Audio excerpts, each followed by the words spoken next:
They terminated my contract effective immediately. The words came across the polished conference table, delivered with the casual authority of someone who had never spent a single day on a factory floor. Victoria Vance, the newly appointed Chief Executive Officer of Summit Automotive Components, did not even look up from her tablet when she said it. She was in her mid-30s, wearing a sharp designer blazer, with the posture of a corporate consultant. She was scrolling through spreadsheets with a red stylus in hand, circling line items like they were personal enemies. I am Walter Henderson, 54 years old, and I have spent the last 30 years building manufacturing control systems that actually work. Not the kind that look pretty in slide deck presentations, but the kind that keep 2,400 people employed and $180 million in manufacturing orders flowing through 12 facilities across 4 states. I sat there, hands flat on the mahogany table, watching her perform what she clearly believed was decisive leadership. The transition of your systems will be immediate, she continued, still not making eye contact with me. We are bringing all network systems management in-house. It is more efficient and provides better cost control for our operations. Behind her sat 2 people I had never seen before. A nervous woman from Human Resources clutching a digital tablet, and a younger man in an expensive suit who looked like an imported consultant. No one from operations was present. No one who had ever walked a production floor or heard the deafening hum of a stamping press. Just Victoria and her team of cost optimizers. She finally looked up, her expression somewhere between bored and irritated, as if I was wasting her valuable time by simply sitting there. Before you go, she said, tapping her stylus against the edge of the tablet, hand over the smart factory system. All of it. We require the access credentials, the source code repository, and the system architecture documentation. We need everything by the end of business today. The room went completely quiet. The human resources representative shifted uncomfortably in her leather seat. The young consultant stopped typing on his laptop.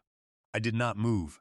I just sat there, keeping my face perfectly neutral, letting the silence stretch between us until it became awkward.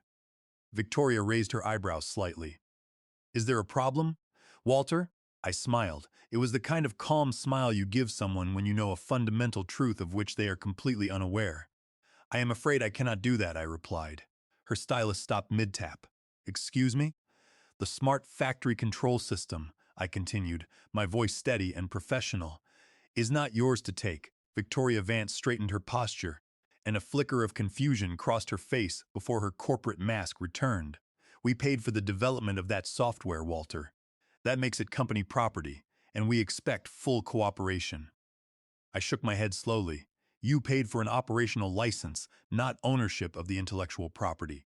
That distinction is outlined clearly in Section 7 of our original service agreement. The young consultant leaned forward, whispering something in her ear. She waved him off, keeping her eyes locked onto mine. This is absurd. You cannot hold our company infrastructure hostage. I am not holding anything hostage, I replied. I am simply clarifying what you legally control, which as of this moment is absolutely nothing. What Victoria Vance did not know, what her consultants and her human resources team, and her entire cost optimization plan had completely missed, was that the smart factory control system running Summit Automotive Components was not software sitting on their local servers.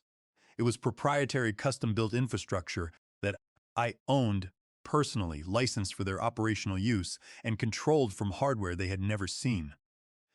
And when they terminated my contract 3 minutes ago, they disconnected themselves from the only thing keeping their manufacturing network from collapsing. In 48 hours, that oversight would cost them everything. But I am getting ahead of myself.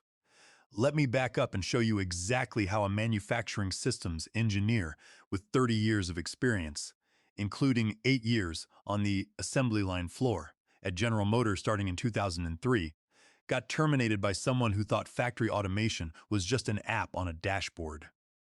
I started my career right out of college, back when American manufacturing was transitioning into the digital age. I learned early that manufacturing is not about digital dashboards and pretty data visualization.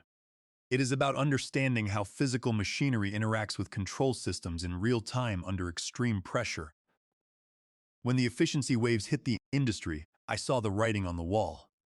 I saw good people lose their jobs because some external consultant convinced management they could run production lines with half the necessary support. That was when I decided to go independent.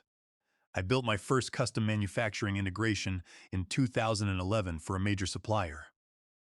Word spread quietly through industry circles, the kind of reputation that gets you urgent phone calls when someone's operations are falling apart and conventional software packages have failed. I do not maintain a fancy social media profile, and I do not write articles about industry synergies. My clients find me when their systems are broken, and their corporate consultants have no clue how to fix them. That was how I ended up working with Summit Automotive Components 5 years ago, back when Gerald Montgomery was the vice president of operations. Gerald called me on a late Thursday afternoon. His voice had the tight edge of a man staring down a production disaster. "Walter, we just failed our third quality audit in 6 months," he said. "Our major contracts are threatening cancellation. I need someone who understands how these machines actually communicate, not another consultant who learned manufacturing from a textbook." Gerald was old school. He had spent years running production before moving into executive management. He understood that behind every clean report, there is physical equipment that must function flawlessly. When I walked into their primary facility the next morning, the chaos was obvious. Assembly lines were stopping and starting with zero coordination. Quality control was running blind because their vision systems could not talk to their assembly robots.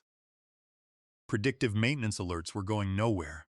We had 7 different software platforms that did not communicate. Gerald explained the situation as we walked the floor. Assembly uses one system, quality control uses another, and maintenance scheduling is basically manual. Every shift change, we lose 2 hours just trying to synchronize. I spent the next 18 months building them a real control system. It was not an off-the-shelf package, but a custom network of control algorithms that learned the specific rhythms of their 12 facilities. I wrote 32,000 lines of code, designing every database structure and hardware interface from scratch. The results were immediate. Unplanned downtime dropped to 0. Defect rates fell from 2.3% to less than 0.1%. The contract we signed was crystal clear. Because I had learned my lesson years ago, Summit Automotive Components licensed operational access to the system. I retained complete ownership of all source code, proprietary algorithms, and core infrastructure. Gerald signed that agreement without hesitation because he valued functionality over ownership. For 5 years, the partnership was perfect. Monthly payments arrived on schedule, and the system performed flawlessly. Then Gerald retired, and Victoria Vance arrived with her Stanford credentials and a tablet that cost more than a factory worker's monthly wage. Her first communication to me was not a greeting or an introduction. The subject line read, "Third-party vendor cost analysis." The email was filled with corporate optimization terms about recurring expenditure structures and dependency risk reduction. My monthly invoice had not changed in 5 years. It was the same amount, the same delivery schedule, and the same scope of work. But Victoria Vance saw a line item on a budget spreadsheet and assumed it was unnecessary fat to trim. I replied professionally, attaching the original licensing contract and a detailed summary of system performance metrics over the past 60 months. Her response came back within 2 hours, demanding a comprehensive review of all external service dependencies and requesting full system architecture documentation. Operational systems. That phrase told me everything I needed to know about her management style. She was the type of executive who believed complex industrial automation could be understood by reviewing a few slide decks. 4 days later, the email arrived that confirmed my suspicions. The subject line was, "System Architecture Documentation Request." Victoria wanted a complete copy of the system source code for internal assessment. She did not want to review our agreement. She wanted to copy my work and eliminate the monthly licensing fee. I sent back a response that was technically accurate and deliberately unhelpful, stating I was happy to provide all materials included under their current operational license. Then I walked out to my garage workshop, sat down at the master control panel I had built specifically for the Summit network, and prepared for her transition meeting. 3 days later, another email landed. The subject line read, "Intellectual Property Clarification." Victoria wanted written confirmation that all operational software logic belonged to Summit Automotive Components. I took a screenshot of Section 7 of the contract and sent it back. The bold text was impossible to misinterpret. All system architecture, source code, design logic, and operational infrastructure remains the exclusive property of Walter Henderson. No transfer, replication, or derivative development is permitted without explicit written authorization. George and Gerald had understood that clause perfectly. You do not buy a custom manufacturing system like you are purchasing office chairs. You license access to infrastructure that took years to develop and requires constant maintenance from the person who built it. Victoria's response arrived 6 hours later. We will be transitioning to internal systems management effective immediately. Final payment will be processed per contract terms. Thank you for your service. That was it. No discussion, no transition planning, and no acknowledgement that she was about to disconnect the central nervous system of a 12-facility manufacturing operation. Just corporate speak, for we are finished with you and we are keeping your software. I sat at my desk for a long moment, staring at the message. Then I walked out to my workshop.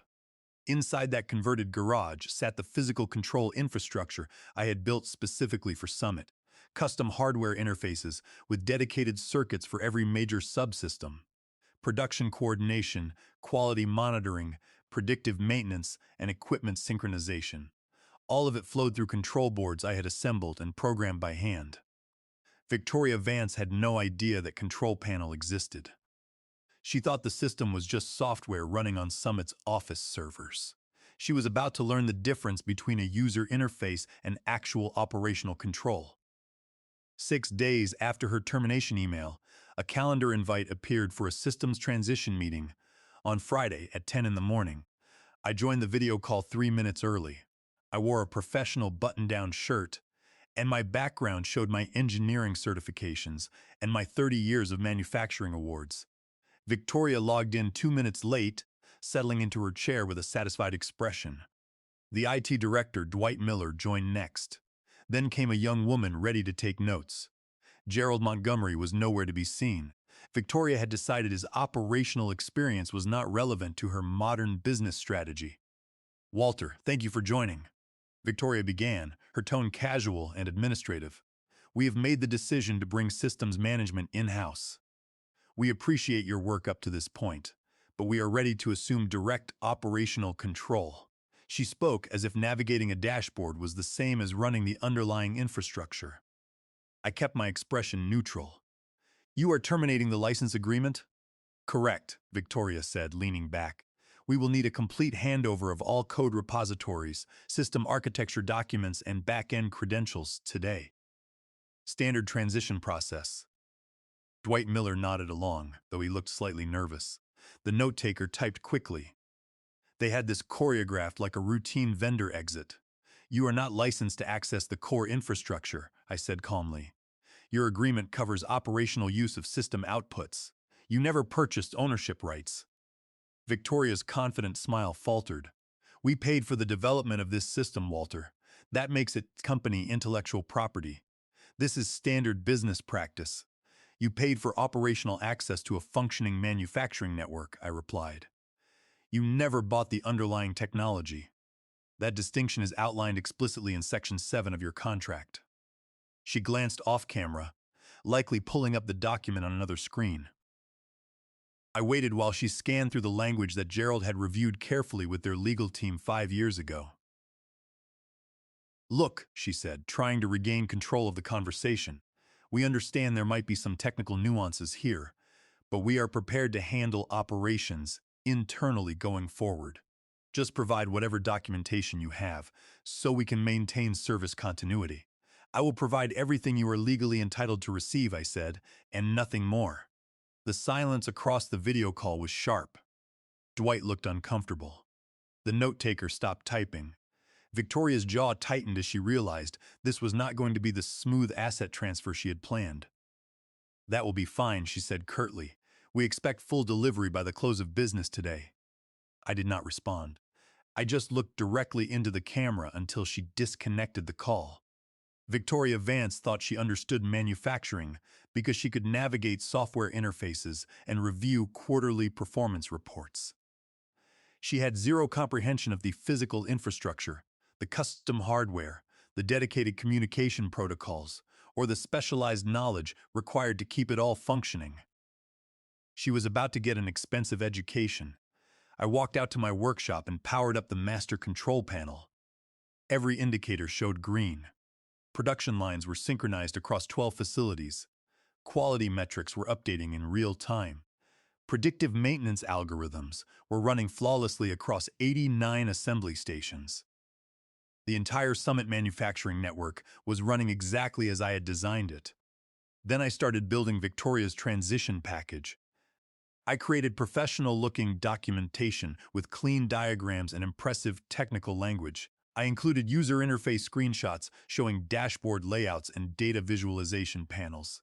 It was all polished and official, and completely useless without access to the underlying control systems. I spent 6 hours creating exactly the kind of deliverable Victoria expected to receive. Visual materials that would make her believe she had obtained what she needed to operate independently. Interface mock-ups with animated displays, system diagrams showing the logical flow of operations, all of it disconnected from the actual physical infrastructure. By 5:30 in the evening, I had the comprehensive package ready.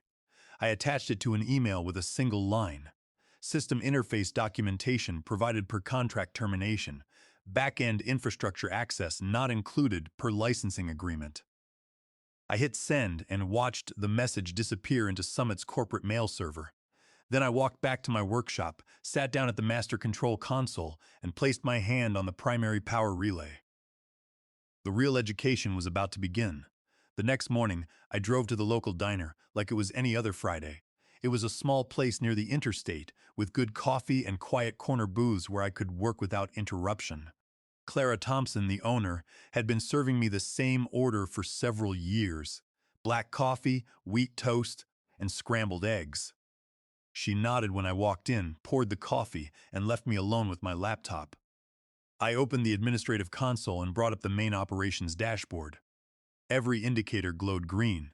Production was flowing smoothly through 89 synchronized stations across 12 facilities. 950 machines were receiving real-time coordination updates. Quality control systems were cycling efficiently through 28 inspection points. Everything Victoria Vance thought she now controlled was actually flowing through the custom hardware sitting in my garage workshop. At 9:47 in the morning, my phone buzzed with a text message from Victoria. Having difficulty accessing root management interface. Please provide admin credentials immediately. I stared at the message for 15 seconds, then deleted it without responding. At 9:52 in the morning, I toggled the master relay switch on my console. The dashboard on my screen froze instantly. Every green indicator went gray.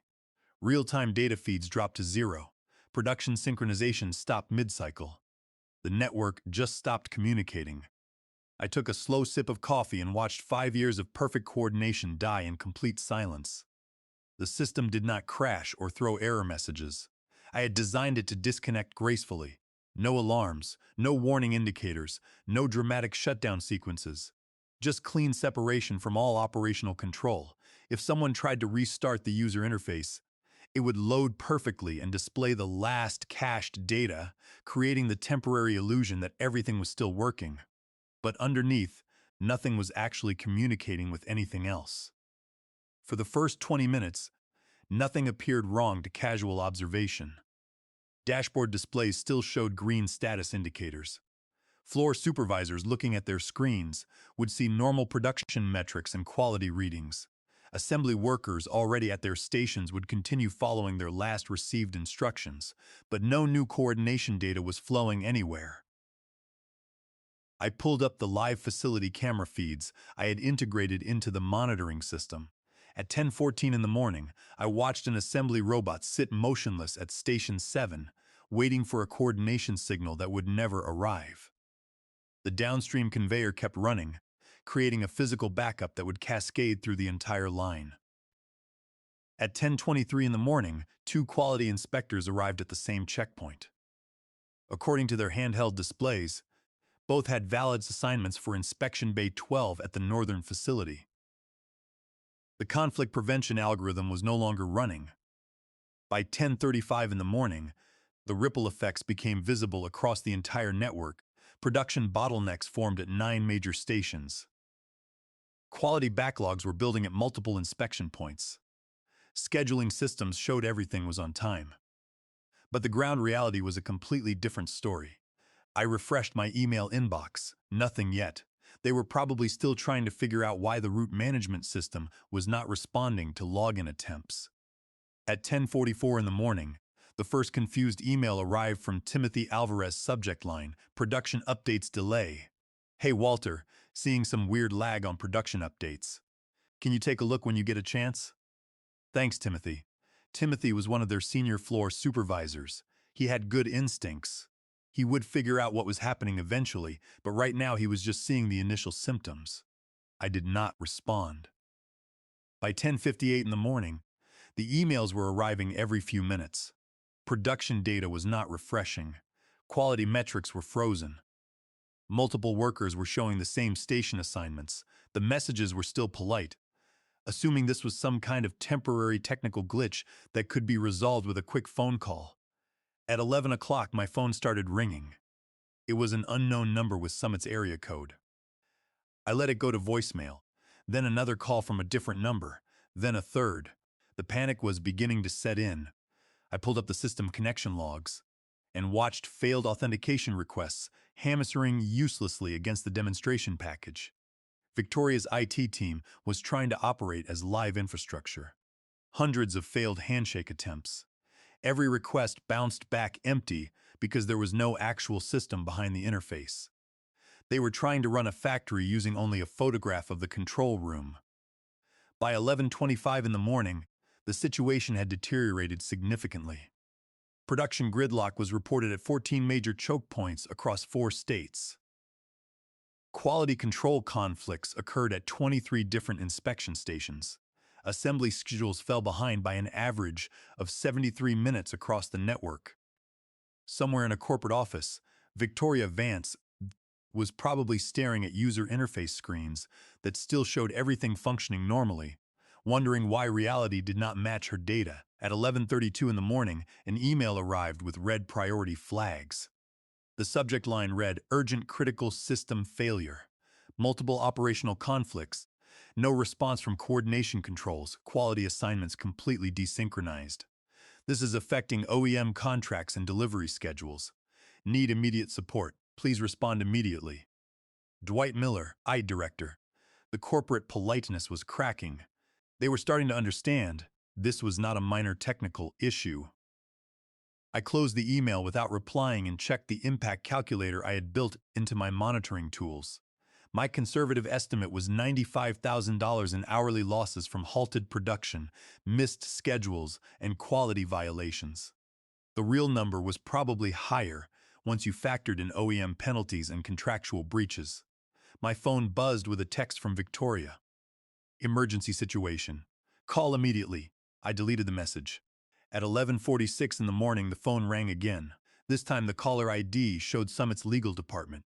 I declined the call and watched it roll to voicemail. Then another call from a blocked number. I declined it. By noon, I had dozens of missed calls and unread voicemails. The 12-facility manufacturing network was experiencing a complete systems failure. Nothing was coordinating with anything else. Assembly workers were making decisions based on stale information. Floor supervisors were issuing conflicting instructions. Production managers were trying to manually assign station schedules. While their computers insisted everything was running smoothly, I opened a new document on my laptop and started typing. Emergency System Restoration Proposal.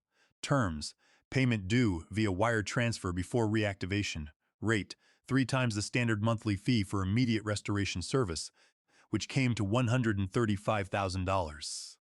Duration: 48-hour emergency window. Conditions: full written acknowledgement of service terms and intellectual property ownership. I attached the document to an email addressed to Victoria Vance, their legal counsel, and the operations director. The subject line was, "Emergency restoration services available." I hit send, shut my laptop, and ordered another cup of coffee. The education phase was complete. Now came the negotiation. At 12:53 in the afternoon, the calendar invite arrived. The subject line read, "Emergency conference call." No polite language, no corporate pleasantries, just panic. I joined the call at 12:57. I maintained a professional appearance and a calm demeanor, the screen filled with stressed executives. Richard Higgins, a senior vice president, joined first. His sleeves were rolled up, and he had the expression of a man who had spent the last 3 hours in emergency meetings. Then came legal counsel, two attorneys, one taking rapid notes while the other reviewed documents. Timothy Alvarez, the floor supervisor, appeared next.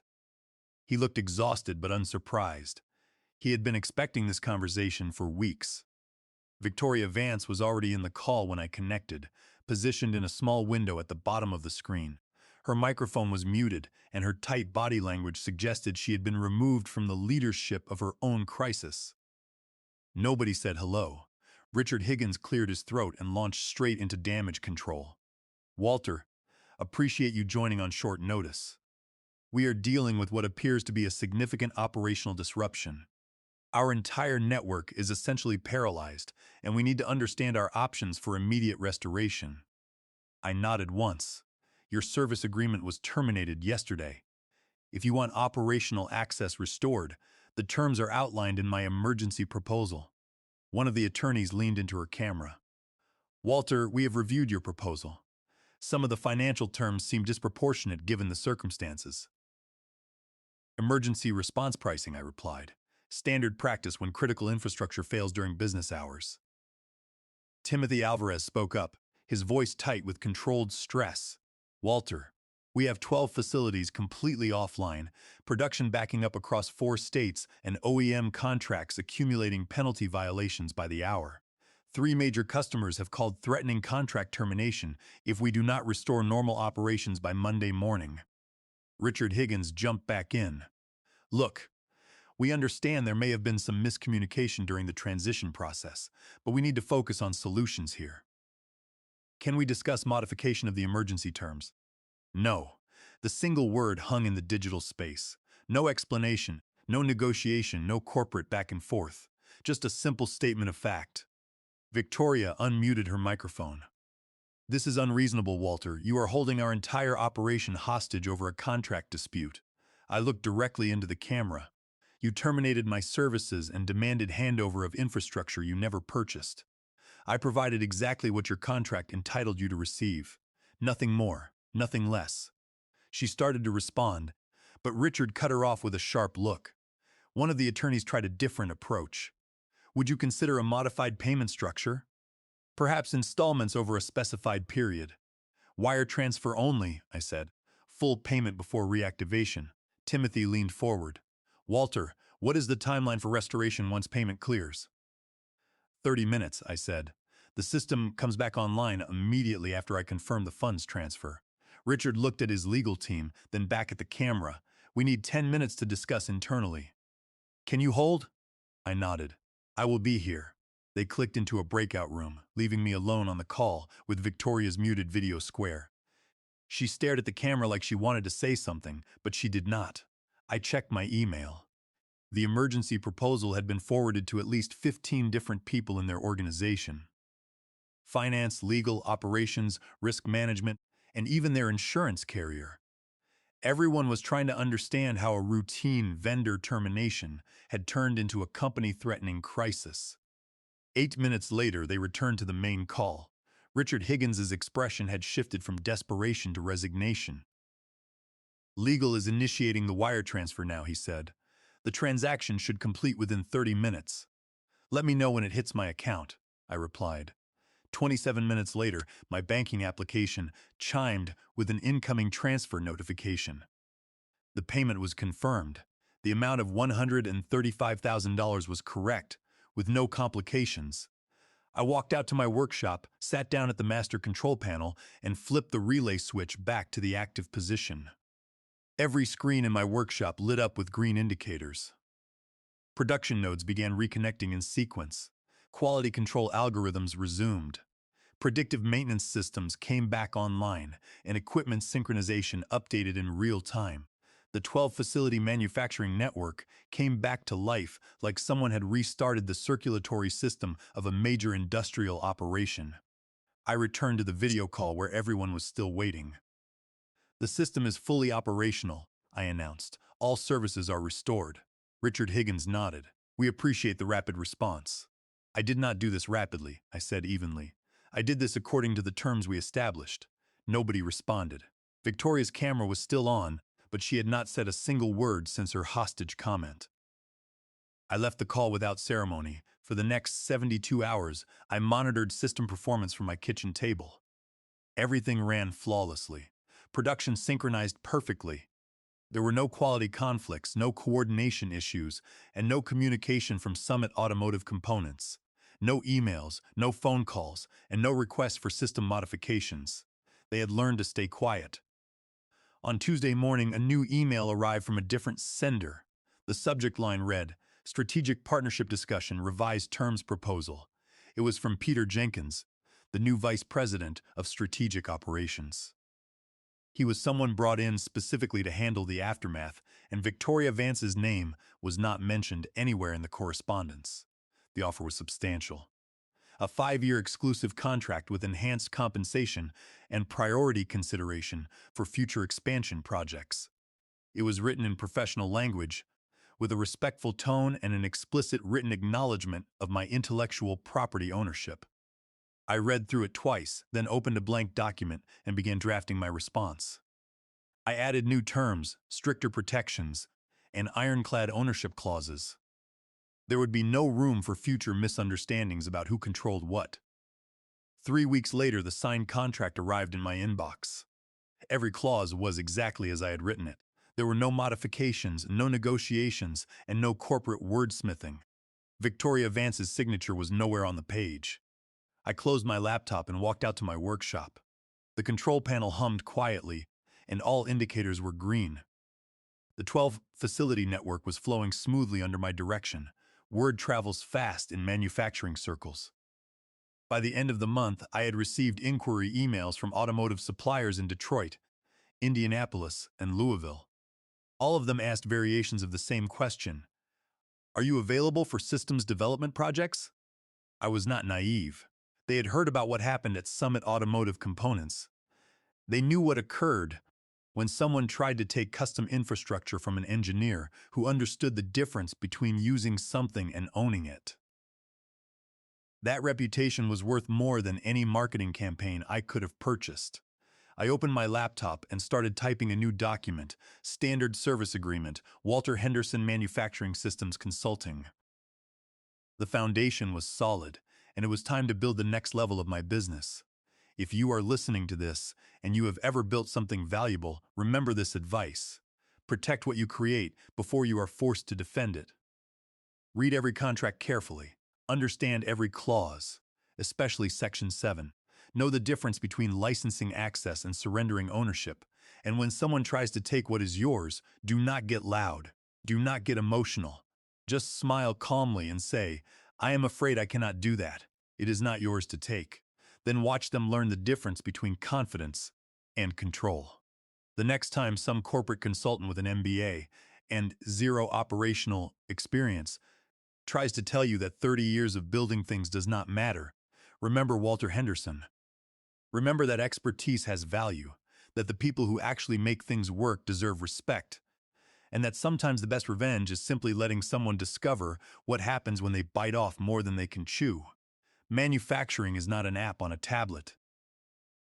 It is not a spreadsheet, and it is not a dashboard you can hand off to the lowest bidder. It is physical infrastructure and specialized expertise. It is years of understanding how physical systems actually work, not how they look in PowerPoint slides. Do not let anyone tell you otherwise. Experience is not just years on the job. It is the wisdom to build systems so solid that even the people trying to steal them cannot break them when you are gone. The real power is not in owning the factory or signing the paychecks. It is in being the only one who truly understands what keeps the lights on.